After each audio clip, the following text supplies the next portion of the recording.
Hello, my name's General Odon Guitar.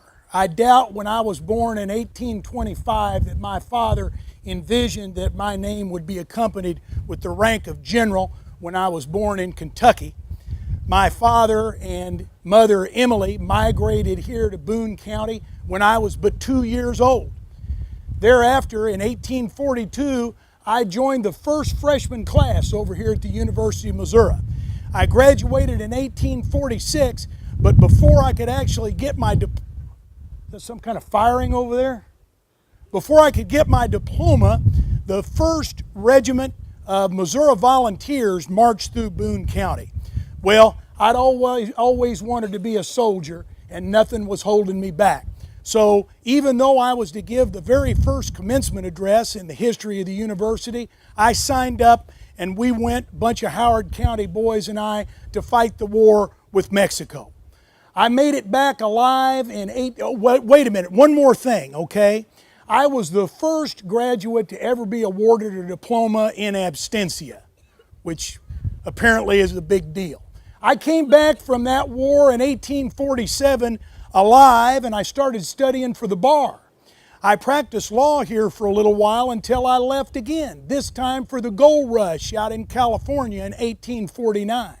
I came back from that a year later with enough money to have this gold watch made, which I carried until they put me in this hole.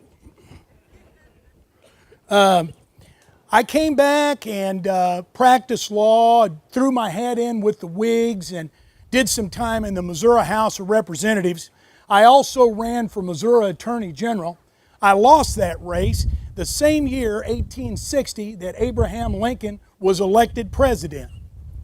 But I knew that I had to choose sides in the coming Civil War.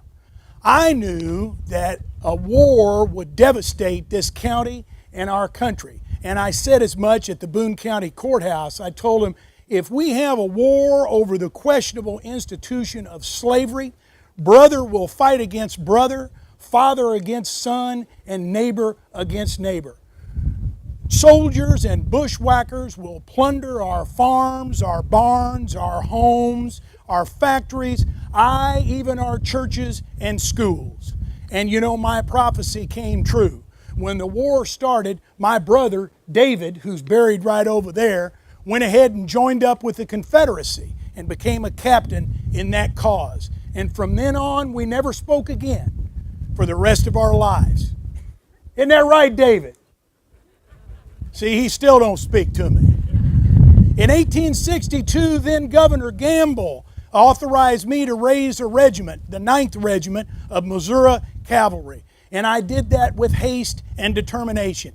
We, in full uniform, rode down Broadway in a parade and were met with waving handkerchiefs and loud huzzahs. I think that's the same thing as hurrahs. In any event, by June we saw combat, and in August we decimated a Confederate force of 1,500 men under Colonel J.E. Poindexter. At one point during the war, on my way between Sturgeon and St. Louis to get my men's supplies, I had to cuddle all night long with a 600-pound hog. I was on a freight train bound for St. Louis when rebels started chasing the train, and that was the only way I survived, was to keep from freezing to death and the rebels finding me. I did make it back with supplies, but that hog, I named her Lucy, saved my life. I could go on with war stories about what happened in the Civil War. There was bushwhackers and liars and thieves and heroes and just plain stupidity. But the thing that I'm most proud of is that I made it known to my men and also to any visiting federal general in the area that my brother David's house, Confederate Hill, was off limits. And so it was never harmed. And it still stands to this day out here on Oakland Road. I, at the end of the war, was promoted to general and married my wife, Kate, who was 19 years younger, with whom we had and raised 7 children. I was president of the Boone County Bar Association and also a University of Missouri curator. I'm proud of my time here as a defense attorney in Boone County. Of 147 capital cases wherein I represented the defendant, only 6 of those people did time and only 1 was put to death. The last crowd wasn't that impressed with that either. That's pretty good.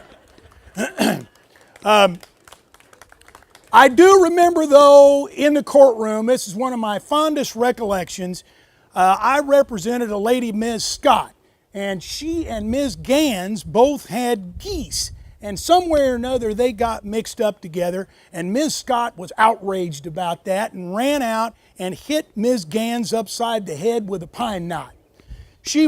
My client was then charged with assault with intent to kill.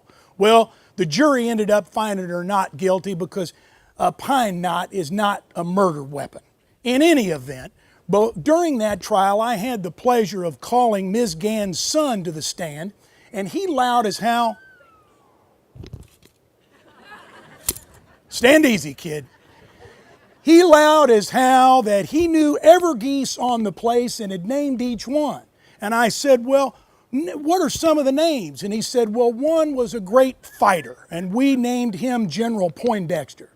And another goose run General Poindexter plumb off the place and whipped him, and we named him General Odon Guitar. Thank you, and good day.